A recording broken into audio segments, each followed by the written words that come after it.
আসসালামু আলাইকুম, কেমন আছেন বন্ধুরা? আশা করি সবাই ভালো আছেন। আমিও ভালো আছি। স্বদেশ কম্পিউটার থেকে আপনাকে স্বাগত। আপনারা অবশ্যই আমার ইউটিউব চ্যানেলে গিয়ে অনেক ভিডিও দেখে ফেলাইছেন, দেখতেছেন যে আমি কত সোজা পদ্ধতিতে ভিডিওগুলো দিয়ে থাকি।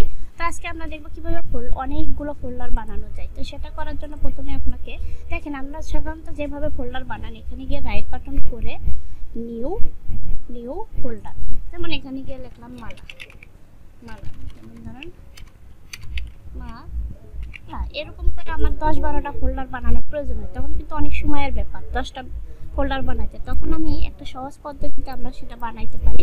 কিভাবে বানাবো আমি দেখাই দিতেছি। এক্সেলে যাবেন, এক্সেলে যাওয়ার পরে এরকম নেম ফোল্ডারের নাম, তাই না, নাম লেখছেন। তো এখানে একটা সূত্র প্রয়োগ করতে হবে, সূত্রটা লিখতে হবে। বন্ধুরা খেয়াল করেন, প্রথমে ইকুয়াল চিহ্ন দিবেন। বন্ধুরা এই ভুলটা আমরা অধিকাংশ স্টুডেন্ট করে, ইকুয়াল চিহ্নটা দেয় না। ইকুয়াল চিহ্নটা আগে দিয়ে নিতে হবে, পরে ইনভার্টেড কমা দিবেন, পরে এমডি একটা স্পেস দিবেন, বড় হাতের দেই এমডি স্পেস দিলেন, দিয়ে আবার একটা ইনভার্টেড কমা দিলেন। দেওয়ার পরে এখানে যে নামটা আছে এখানে ক্লিক করলেন, ইকুয়াল চিহ্ন দিয়েছেন, দেওয়ার পরে ইনভার্টেড কমা এমডি একটা স্পেস ইনভার্টেড কমা দেওয়ার পরে এখানে শিফট ধরে 7 চাপবেন, অ্যাড চিহ্নটা দিতে হবে। দেওয়ার পরে যে সেলটা সেখানে ক্লিক করতে হবে, ক্লিক করার পরে ইন্টার দেন। বন্ধুরা দেখেন চলে আসছে। আবারও দেখা দিতেছে, বন্ধুরা খেয়াল করেন। প্রথমে ইকুয়াল চিহ্ন, এই ইকুয়াল চিহ্নটা অধিকাংশ স্টুডেন্ট আমার দেয় না। এই ইকুয়াল চিহ্নটা দিতে হবে, আপনারাও হয়তো মনে না রাখতে পারেন, এই জন্য বারবার বলতেছি। ইকুয়াল চিহ্ন দিবেন, ডবল ইনভার্টেড কমা দিবেন, এমডি দিবেন, একটা স্পেস, এখানে একটা স্পেস দিবেন।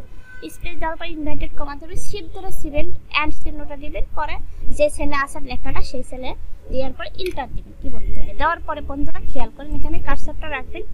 এই যে খালি সাদা প্লাস ধরে টানবেন না, অনেকে ম্যাডাম আসতেছে না কেন, কালো প্লাস আসবে, এইভাবে কালো প্লাস আসবে, এভাবে ধরে টেনে দিলে এরকম চলে আসবে, তাই না? তখন আসার পর কি করতে হবে বন্ধুরা খেয়াল করেন, এটা কপি করবেন।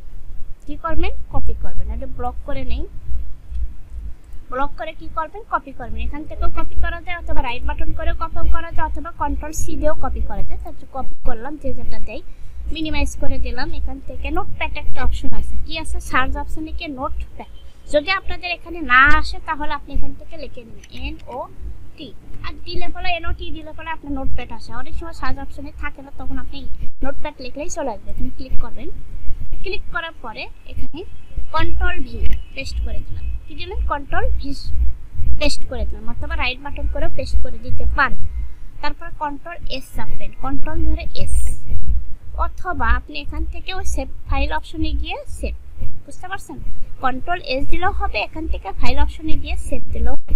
সেভে ক্লিক করার পর এখানে একটা অপশন আপনাকে প্রয়োগ করতে হবে, সেটা হলো কি নামে আপনি এই ফাইলটা সেভ করতে চাইতেছেন। দিনা, আমি দিনা নামে দিলাম, আপনি ইচ্ছা করলে অন্য কিছু দিতে পারে। পরে দিনা দেওয়ার পরে ডট দিবেন, DAT ব্যাট দেবেন, DAT ব্যাট দিনা। আপনি যে নামে ফাইলটা সেভ করতে চাচ্ছেন সেই নামটা দিবেন, ডট BAT দিবেন। দেওয়ার পরে কোথায় সেভ দিয়েছেন? ডেস্কটপে সেভ। বন্ধুরা এটা মিনিমাইজ করেন।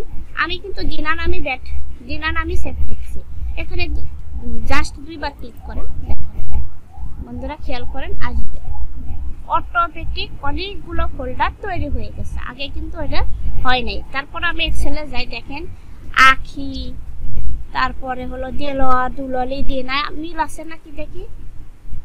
আখি, আশা, দেলোয়ার, দিনা, দোলা, দুলালি, কামাল, একটা কিন্তু ফোল্ডার নিমেষের মধ্যে তৈরি হয়ে গেল। বন্ধুরা ভিডিওটা খুব হেল্পফুল, খুবই হেল্পফুল।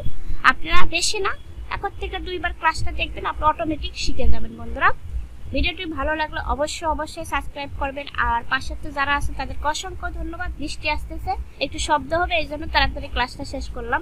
বন্ধুরা ভিডিওটি ভালো লাগলে অবশ্যই সাবস্ক্রাইব করবেন। বন্ধুরা ভালো থাকবেন।